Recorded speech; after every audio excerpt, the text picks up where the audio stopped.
A long time ago, in a galaxy far away, Rian Johnson was never allowed to make The Last Jedi, J.J. Abrams was allowed to complete the trilogy, and we had a coherent story, and the sequel trilogy was not the jumbled mess that it was. The end.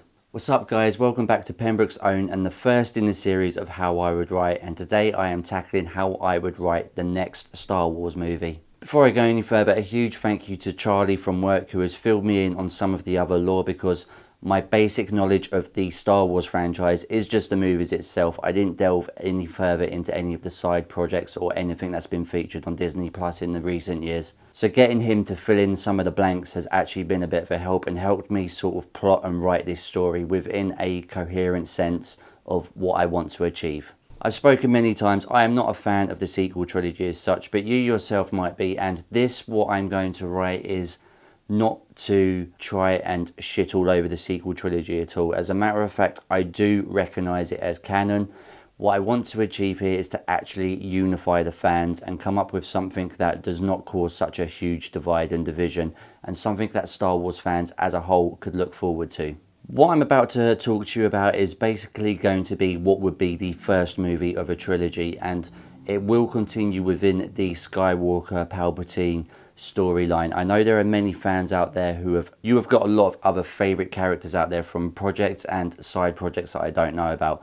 I have never watched any of the Clone Wars, so when I first heard of Ahsoka, I literally had no idea who that was. So the rule is I have to stick to what I know, but I have taken certain aspects from other bits that have been explained to me or that I have seen in certain clips on YouTube from varying TV shows and Star Wars fans alike. I've chosen to stick with the more Palpatine Skywalker saga because I think it's not just good for the Star Wars huge fan base itself, it's also a huge selling point for the normies out there, and that is what will really help get butts in seats. Even though this would hypothetically just be the first movie, there is a potential for continuation, and if by the end of the video you would like to know where I would take the second movie, let me know down in the comments, or if there's anything else that you would like to see or agree or even disagree with. This is just a fun project for me, and I also think that a lot of Star Wars fans out there would like to see someone who has actually put in the attention to detail and not gone in with the more political stuff that Disney itself has involved itself with. Again, I don't like the sequels, but I understand that there are people out there who do, and it also brought new fans to the franchise. Enough waffling, get on with it. Now, for all of you wondering out there who the main protagonist of this movie is going to be, it is going to be Rey, and I need to clarify, I do not hate Rey at all. There seems to be this certain aspect from either side of whichever argument you're on when it comes to Rey, that if you don't like Rey, then you are just a women hater. You know, you don't like strong female characters, and the word that gets thrown around so much is incel. I just need to put it out there. I mentioned in the previous video I will never use the term woke, but I switch off when I hear someone say the word incel just as much as I do when I hear someone say the term woke or bigot or something like that. It just doesn't appeal to me. Whereas the other end of the spectrum, if you are a fan of Rey, you are just referred to as a soy boy and a simp, and not the fact that you actually like a character. And I know with this hood up I look like some kind of yellow Jedi, but I don't think, you know, Jedis were massive Corn fans. Imagine if they were. Imagine how different that movie would have been. Luke, I am your father. Boom, da, da, da, anima. Boom, da, da, da, anima. I'm going to repeat that joke every time I wear this hoodie. This story will follow Rey, and it's going to take place roughly about 20 years after the events of The Force Awakens. I do understand that there is a Rey movie coming out, but I don't really know much about it so far, so I can go into this with blind ignorance and just tell you what I would like to see. So 20 years after The Force Awakens, and Rey is the head of the next Jedi Academy as such, raising up, I'm going to say, roughly 5 to 6 late teens to early 20 potential Jedi or Padawans. With the sequel trilogy, we've already seen Rey's capabilities, and I will get onto her power levels as well, but that's not specifically focused on her either. We've already seen that she's more than capable in holding herself up in a fight and the powers that she does possess. So what I would like to actually see from her now that she is 20 years older, is a more sort of refrained version, maybe a bit more stoic and a lot more wiser. Obviously, recasting Daisy Ridley would be the number one option there. I think in the sequel trilogy, she wasn't really given that much to do. If you compare it to some of the other character arcs that we've had in the movies of the franchise, Hayden Christensen was shit on for his performances in the prequel trilogy, but his actual overall character arc is brilliant, and that's what makes the fight scene at the end of the Revenge of the Sith so powerful. His eventual turn and everything that led up to it, and the fact that it was up against Obi-Wan. So that's where she would be at this particular point. It's a moment of relative peace within the galaxy itself, but there's also a kind of, I'm going to refer to it as maybe a kind of paranoia, or maybe kind of like a Cold War effect regarding the Imperials or the dark side. So how would this movie begin? And I've looked at the beginning of the, relative first movies of the previous trilogies, and there is something that is a bit sort of action heavy with the, A New Hope. That is a great opening scene. Not that it does it put you straight in the action, but you also get introduced to Darth Vader as well. I've also said that The Force Awakens somewhat does repeat this process, and it does start off strong, giving Kylo, the ability to stop a laser bolt, which is just absolutely brilliant. But I feel like it sort of flops on its heels the second that he starts questioning Poe Dameron. I also need to point out that I am a suspense thriller writer, so anything I do might come from my own sort of bias as a writer, not wanting to go into action heavy, but I think that this opening scene might set the tone, particularly for another character that I have lined up who will be one of the main characters, but I'm going to keep their identity hidden for now. As a matter of fact, I'm going to refer to them as character X, but we're not going to call them X because that's just stupid and cringe. So the movie will open with a panning shot of a spacecraft. I'm not sure if this is going to be like a Millennium Falcon kind of thing, but Rey is on board and she is approaching what looks like an abandoned spaceship or an abandoned space station. Nothing quite like Death Star-ish, but definitely something where it's more Imperial looking than it would be hypothetically to the Rebel forces. Rey enters the space station or spacecraft and finds bodies just littered everywhere, and this would be the equivalent of like stormtroopers, or what would be to that day. And what's notable is that the wounds that they have are the result of blasters damage to the chest. It's an eerie, disturbing scene. She comes out the airlock surveying the damage as well, and she's with one of her apprentices or padawans, whatever you want to call it. As she's going through the hallways, there is damage everywhere, but it's notable that this damage and decay is not caused by anything from a blaster. It's clearly damage from a lightsaber battle. Noting the lightsaber damage and also the deaths of the stormtroopers, she radios back to the ship that she was on, where another apprentice or Padawan is waiting, to ask if there had been any confirmed reports of Jedi in the area. Now this is something that's a bit of a grey area for me, because I was convinced that most of the Jedi were gone, but now with all of these Disney series, apparently a lot of Jedi actually survived Order 66, and there's more out there than we realised. So when she radios, was this another Jedi? This could be a reference to a particular one who may still be out there, or it could just be a general question. This is also good for you to help fill in the blanks as well. When she gets confirmation that there have been no reported Jedi in the area, the sector or the galaxy for whatever sort of extended period of time, that leaves her to believe that this could only have been a Sith. She questions why a Sith would cut down a whole unit of Imperial troopers or Imperial forces, and sensing that something has been there, she draws her lightsaber, but not in aggression, but more in defense. As she makes her way through the ship, the damage is even more just hectic, with just bits hanging everywhere. It's clear that this was an epic lightsaber battle, until she gets to what could be maybe the bridge of the ship or the space station, maybe the command center, something like that. She finds a body on the floor. She approaches the body on the floor, which is dressed in all black and either has a mask or some kind of red and black sort of face markings like Darth Maul had.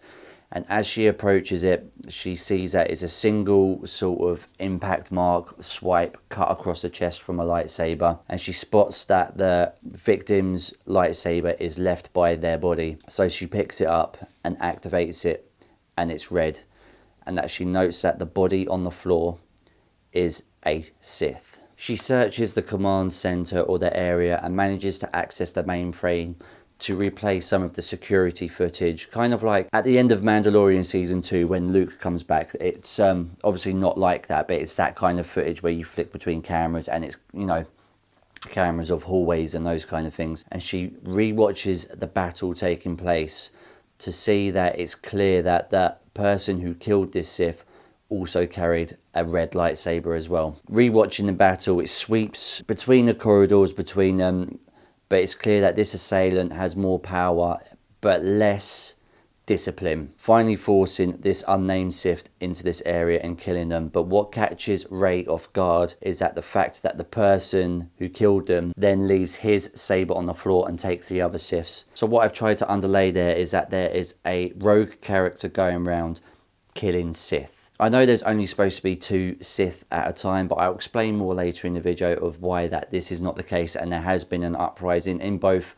Jedi and Sith. And this rogue person killed another Sith X amount of time ago and then took their lightsaber and then has used their lightsaber to kill the next Sith and then replace it with the next Sith's lightsaber. So we start out with a mystery of someone with Force capabilities who has not been confirmed as a Jedi but is going round, or has at least taken out 2 Sith. Hard cut away to some political bullshit, something among the fleet or the rebels, you know, some high council meeting as such. You've got to have the old political bits within there. A discussion is happening among the higher council about the ship that Rey found, and there has been a rising report in other ships or space stations matching sort of imperial descriptions spotted around the galaxies. Poe Dameron is among this council and he's in a higher position now, and he recommends bringing the abandoned ship back so they can search it and maybe try and find the source of its location. Among the higher council as well is Finn, because I want to give Finn another chance. And there is a bit of a back and forth between them, but Finn ultimately says that they should leave the ship where it is, just in case that bringing it to their location could give away their newer position. Also, before I go any further, I'm going through these scenes very quickly, but this will obviously play out a lot more with a lot more script and a lot more sort of just dialogue and movement. I'm just giving you the basic overview. As much as this scene might seem like it will only take 2 or 3 minutes with how I'm explaining it, it can be done so much better, and it can also be fleshed out a whole lot more. I'm just giving you a basic overview of the plot. After the meeting with the High Council, Poe goes out to meet Rey upon her return, where she explains exactly what she saw on the monitor. He questions her about her, well, younglings, Padawans, Jedi trainees, whatever you want to call them, and she explains that the only times they have ever been off site is when it's with her to accompany her on certain missions or excursions, you know, whatever you want to call it, all of that go around searchy stuff. When Poe asks her about if she thought it was another Jedi, she explains that that's not what she sensed. She didn't sense the light, she didn't sense the dark, she didn't sense a Jedi, she didn't sense a Sith. This was something completely different. A powerful, undescribable yield of force within one area that was neutral. If that's really cut up in the video, that's because that sentence was really hard to get out. The end of this scene could play out more with a bit more of a back and forth between them. Not an aggressive back and forth, just getting to relearn Rey as she is more stoic and wise, and just a bit more of an update on Poe now he's been given the whole higher position within the fleet, considering with the downtrodden way he was laughed at within The Last Jedi. And maybe he follows her back to the academy to see some of the younger Jedi, because you would have met maybe 2 or 3 of them at the beginning in that scene, but this is just to see what the academy looks like overall and to get a bit more of a sense of who's who and which sort of Padawans are, you know, just that kind of stuff. You could play with that a little bit more, but I'm not going to dive too deep particularly into them just yet. I think that should be saved for someone who knows more about the Jedi lore than I do. After the end of what might be a nice sort of scene or reunion with Poe and Rey, it's going to hard cut to a bar. Now this bar, I'm trying to think if it serves better, if it's like the bar on Canterbury, which is more of like a higher class, you know, it's very political statement, that sort of one. But I don't know if it's like for the higher riches, or I don't know if it's like the bar in A New Hope where they first meet Han Solo, where it's a lot of maybe sort of criminals and smugglers, that kind of thing. I just know it just needs to be a bit sort of dirty, seedy. Even if it is higher class, there just needs to be something off about it. It's not somewhere you'd go unless you knew someone there, that kind of thing. And at this bar, a hooded figure is walking through. This is going to be character X. I have not decided whether they're going to be masked yet or not, but they're walking through the bar and they approach the barman and ask for a certain name. Now, when they ask for this certain name, it's not done in suspicion of, have you seen this person? Have you seen this person? Where is this person sitting? It's more kind of an adoration of, is it true that this is where so-and-so drinks? And the barman points or nods him in that direction. Now, this person that character X is after is someone who is going to be involved or would have been involved in the construction of the Death Star cannon from A New Hope. So this person is going to be extremely elderly, but they're looked on with reverence by all the other people in the bar as maybe a pioneer or an engineer, or maybe just someone with respect, maybe someone who's done something unimaginable that they don't want to try and get in his way. As I said, this character is one of the people that was involved in the creation of the original Death Star, and particularly the planet destroying cannon. So when X approaches them, he asks if you are such and such. I'm calling them such and such right now because I know there are people who know so much more about the lore than I do. So you're all allowed to fill in your blanks in on that one. When he approaches them, he says, "Are you such and such?" To which they reply coldly, and because they're elderly and probably just pissed off with people bothering them, they reply, "Yes, I am. I'm not interested in selling my secrets or any other plans that I may have designed along the way." So X then asks them, "So it's true you did design more?" And then such and such replies, "What's it to you?" X draws the lightsaber, it's red, and strikes them down. Everyone in the bar sees this, and to see such a revered character struck down, they all draw their weapons, blasters and such. And what happens next with X is just a massacre. I'm not sure if I'd like to show the whole action scene just yet, because I would like to keep X's powers somewhat hidden. But as we didn't really have any action at the beginning of the movie, it was just the result of a fight that we saw.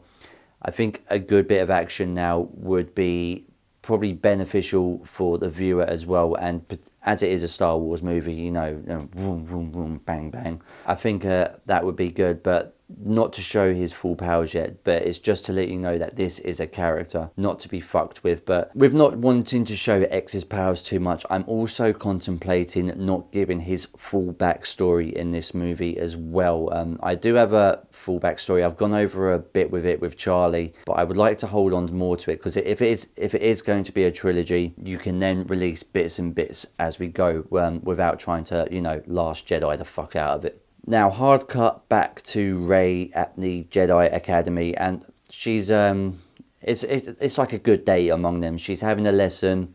There's questions back and forth, again fleshing out the younger Jedi or Padawans, just so you get more of a bit of character depth into who is who. Maybe one has more certain kind of, you know, maybe telekinesis powers than the other, whereas one is maybe better with the more telepathy side of things. Maybe one is a better, you know, saber fighter, swordsman, whatever you want to call it. This could be a good scene among them to also establish Rey as well as more of the teacher side. And I know a lot of Rey fans out there really like the hope aspect of Rey as well, and this could be a really good chance just to build her up a bit more. You could maybe have Poe and Finn coming in to check it out. I'm not a big fan of what they did to Finn. One thing you could play with that maybe goes into it is that Finn had a couple of saber fights as well, so he is maybe a sparring partner for some of them, and maybe he does, you know, get beaten and fallen down. And it's a play on the over comedy aspect of The Last Jedi, but also just to elevate the situation and maybe just sort of, when I say laugh at The Last Jedi, I mean just laugh at that bit. Don't laugh at it as a movie or try and be like a statement itself. just play along with it, and because as much as I do accept it's canon, you do have to sort of involve those little bits as well. Maybe among this sort of nice scene, there is a moment where Poe and Finn explain that they are going to be going to this abandoned ship or space station from the beginning of the movie, where Rey found the dead Sith, because they're going there to try and see if they can find the origin of its creation.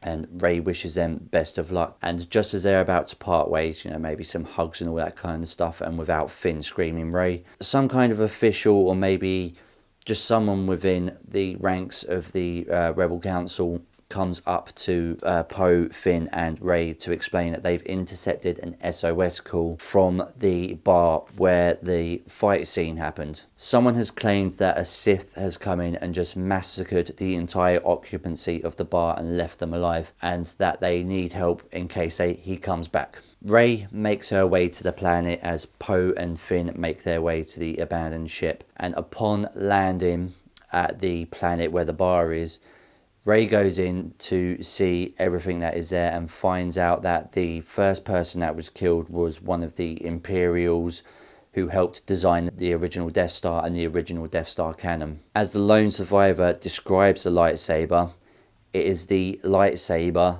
that the Sith was using before he was killed, and X swapped it out. Oh, I also needed to point out that Rey took a Padawan for this, or one of her trainees, whatever you want to call it.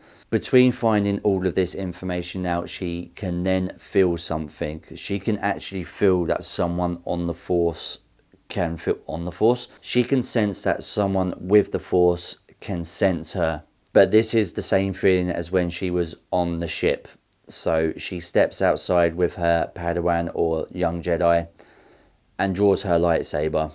And in front of her, waiting, is X. X looks at her almost in kind of shock and bemusement and says, "I thought they would have been sending a Sith." Looking at her, because Rey has a gold lightsaber now, I believe, he makes a comment that he's going to enjoy taking her lightsaber. And here it is, the first actual saber fight of the new movie, and it's between obviously Rey, her young trainee, and the character X. And this is going to be a hard one because we all know that Rey is powerful, but she needs to be momentarily incapacitated during this fight. There's going to be a lot of back and forth between Rey and X, and it's going to be very clear that she is incredibly more disciplined and more wiser in terms of how she uses, and it does catch X off a bit, but because he's so erratic and untrained, he manages to disable her briefly, maybe just with some kind of force push that throws her against the floor, maybe against a wall or a tree. I haven't decided what this planet looks like yet. It's then up to the young trainee to stand their ground, and I haven't decided if this is boy or girl yet. And as the fight does go on, eventually the young trainee loses. Doesn't die, but maybe, as it is Star Wars, you know, arm or leg chopped off. You know, we've got to, you know, stick with the formula, guys. Rey, seeing this, gets back to her feet and goes full on beast mode, but it's all very well controlled. There isn't even a sense that she's raging as such. It's all very within her time frame. It's all very just within her, and she is in full self-control, managing to take out X but not kill him, to incapacitate him again in some variation. This fight scene is not very highly emotionally charged. It's more of a kind of defense, so it wouldn't play out anything like at the end of Revenge of the Sith. It might play out a little bit more like during The Phantom Menace, that kind of thing with Qui-Gon Jinn and Obi-Wan, but obviously not with the same results. It could very much be that same sort of effect of the 2 against 1, but it's not as highly charged. It's just a character she needs to defeat or incapacitate. After managing to take X out, the scene will then cut to Poe and Finn aboard the space station, where after going through the whole, you know, computer programs and maybe like whatever the Star Wars version of a black box is, that they managed to find what is essentially a whole fleet of new Imperial crafts, and they are heading towards the planet that Rey is on. They managed to contact Rey to let her know and tell her that, you know, she needs to like get out of there. So whilst they're telling her to, you know, haul ass, get on your ship, get out of there, they're also setting detonation charges to get rid of the, you know, the abandoned spaceship that we saw at the beginning of the first movie, just so it's, you know, one less ship that the Imperials have. Cutting back to Rey, she manages to get X on board and in some kind of position of where he can't use his powers to escape. And this is the shot that I really do need, because she's going to get in her craft. It's going to be nighttime. She's going to get in her craft and then fly away. And she just disappears into the night sky with all the stars. And the camera will hang there for about maybe 5-10 seconds. And then something that you thought was a star follows her. She manages to transport X back to what is essentially the rebel base, where she can begin questioning him on his motives and why she can't sense him as a Jedi nor neither a Sith. Now this is why I don't really want to go fully into X's backstory, but there is going to be, she will question why did you kill that person specifically, and there will be a bit of a history between how X's granddad was on Alderaan when it blew up. Obviously X's father, when basically X's father saw that X had force capabilities at a young age, and we've all witnessed it in a certain movie. I'm not going to tell you which one, but at that point, after X's father knew that his father was killed on Alderaan, he has never liked neither the Jedi nor the Sith. He considers anyone with force abilities to be evil, because as much as it was Darth Vader and the Imperials that blew up Alderaan, X's grandfather, so X's father's father, was in close relations with Anakin during the prequel trilogy, and he actually witnessed the turn of Anakin over a course of time and blames the Jedi High Council for that. So he has neither love nor money or, any sense of loyalty to neither Jedi or Sith. He considers both sides of the spectrum to be just as dangerous. So a bit of X's backstory will be explained there, of why he is a neutral, and also why he's also on this rampage to try and get rid of both Jedi and Sith. Now, as all of this is going on, and there's going to be, I haven't decided yet if Rey should be questioning the Jedi itself. It's going to be a sort of tough one, because she'd have to bring back a Force Ghost to give her the sort of wise speech, but in this correlation, I'm not sure it should be Yoda. I definitely don't think it should be Luke. If anything, I think it should be more Obi-Wan's Force Ghost. And bear in mind, we do still have Ewan McGregor, so it could be done. He should maybe give some advice to Rey on what really happened with Anakin, because Anakin's creation led to, obviously, the whole movies, but obviously it was also the reason why there is now a neutral character running around. I don't want to call them a rogue. Maybe X is a rogue, but X is a neutral Force user who neither wants to be Jedi nor Sith. And maybe Rey is questioning whether the Jedi really did the right thing with Anakin, and maybe they were to blame for everything that followed. This is a whole scene that could go on between Obi-Wan and Rey for a fair bit. It's maybe she's calling into question the Jedi. I'm repeating myself here, but maybe she's questioning the Jedi's treatment of Anakin and everything that maybe could have been avoided. Now, during all of this, a ship has landed somewhere just outside the Rebel base. It was the one that was following Rey back from the Barcine planet. I haven't decided how this ship is going to look, because I kind of want it to be a surprise. But it's clear that this is evil. Whilst that ship has landed far and far away, the rest of the Imperial fleet has started to approach maybe the planet's maybe atmosphere or outer lower orbit. I'm not entirely sure. So alarm stations go, Poe and Finn, up into ships. It's Star Wars. We've got to have a space battle. So pew pew pew. They think that they're holding their own, but they've noticed that the Imperial fleet are not really firing anything that dangerous at them. They're just in defensive mode. They've got their shields up, and that's when Poe realised they're being distracted. Enter Y. So that ship that was following Rey, I've got to try and remember. Where's my notes? 1 second. That ship followed Rey all the way back to their planet, and then once it got there, it then sent the information back to the fleet.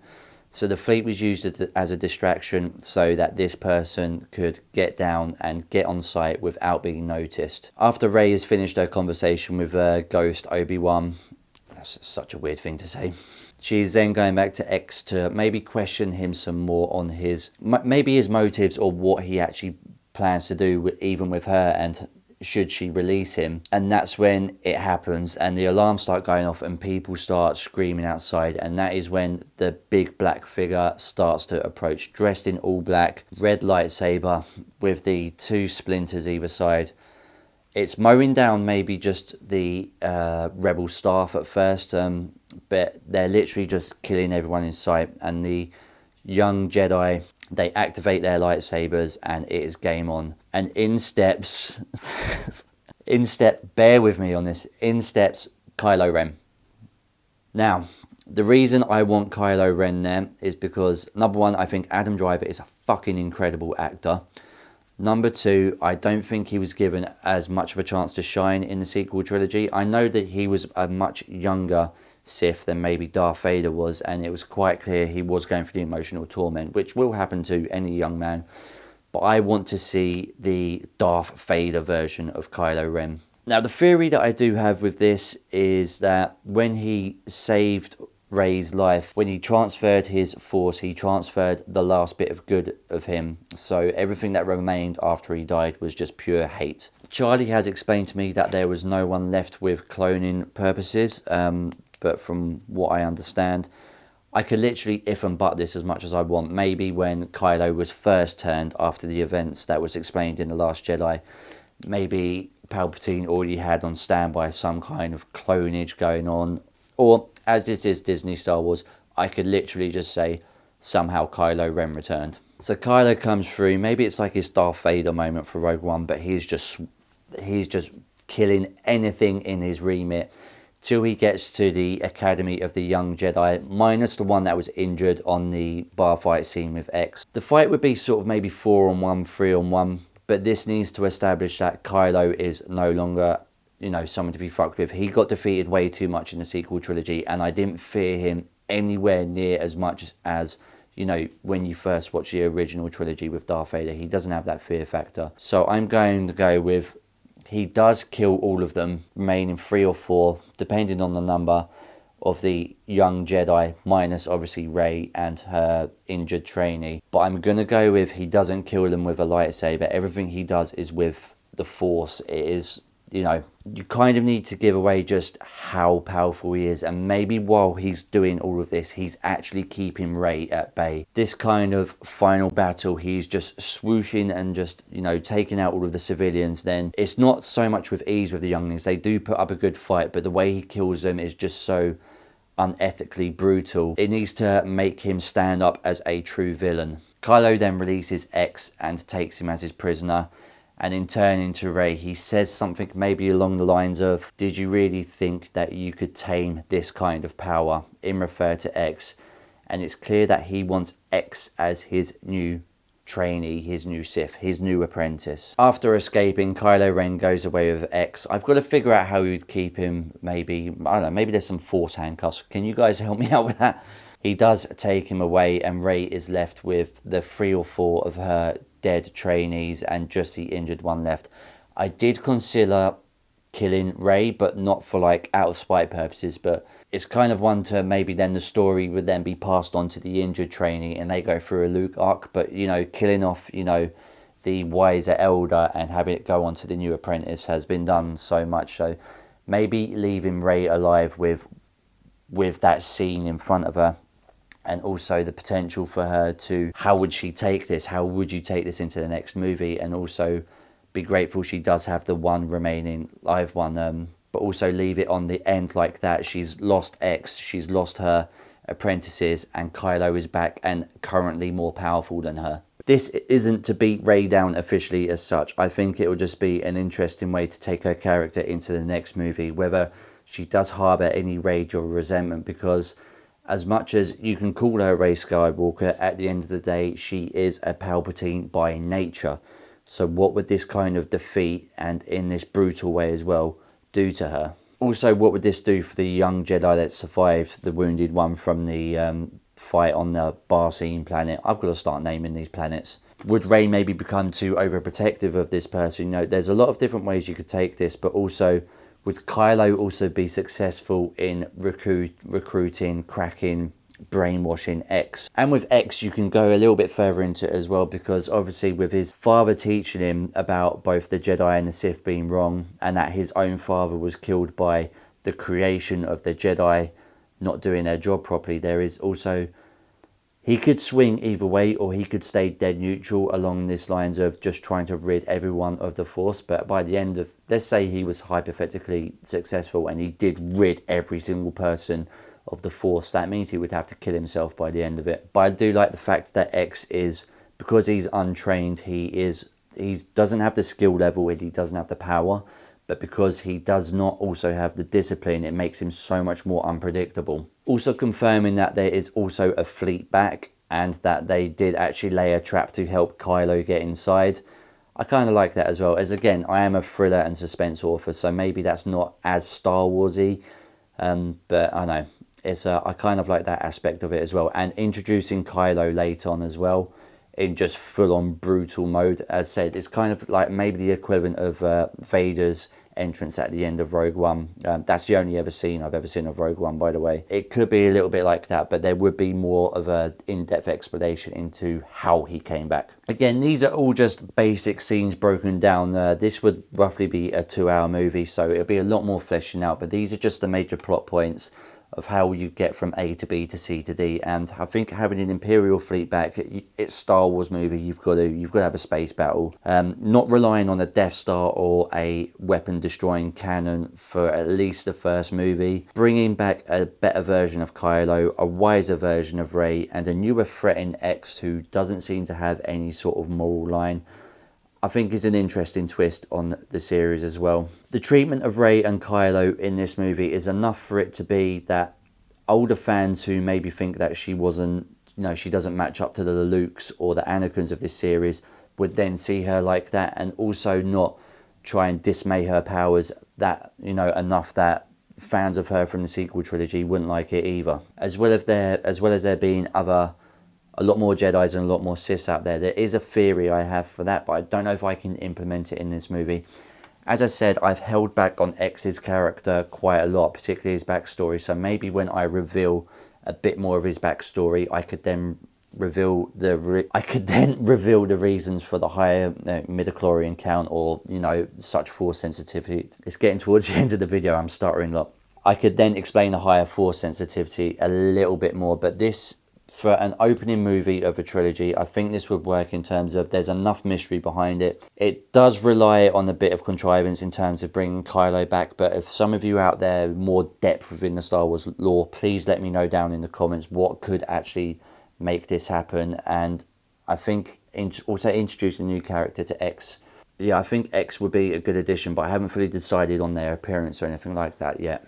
As an opening movie for a trilogy as well, it also leaves it open-ended enough that you could go into a trilogy, and also ending on this is kind of like the Empire Strikes Back with the defeat there, but taking it into the first movie is enough to build on to the next, and also knowing that there is already a ground for a fleet, Imperials, and all of this kind of stuff. There is a lot more to build on, but enough to keep you engaged and get you hooked for the next one. So yeah, that is my stab at how I would write the next Star Wars movie, the first in what would be a trilogy. If you want me to do a part 2 or how I would do the second movie in the next Star Wars trilogy, let me know down in the comments. If you're new here, please subscribe. I'm uploading 3 times a week, and yeah, if you enjoyed this video and you agree with me, please leave a cheeky like. If you don't agree with me and you think there's potential there, please leave a cheeky like. If you don't like it at all, please leave a cheeky like. But yeah, this has been a lot of fun. This video is going to be really hard to edit because I've been in front of the camera now for about nearly an hour and a half. But yeah, I'm going to try and get this up on Sunday for you guys. So as always, much love. Take care. Peace.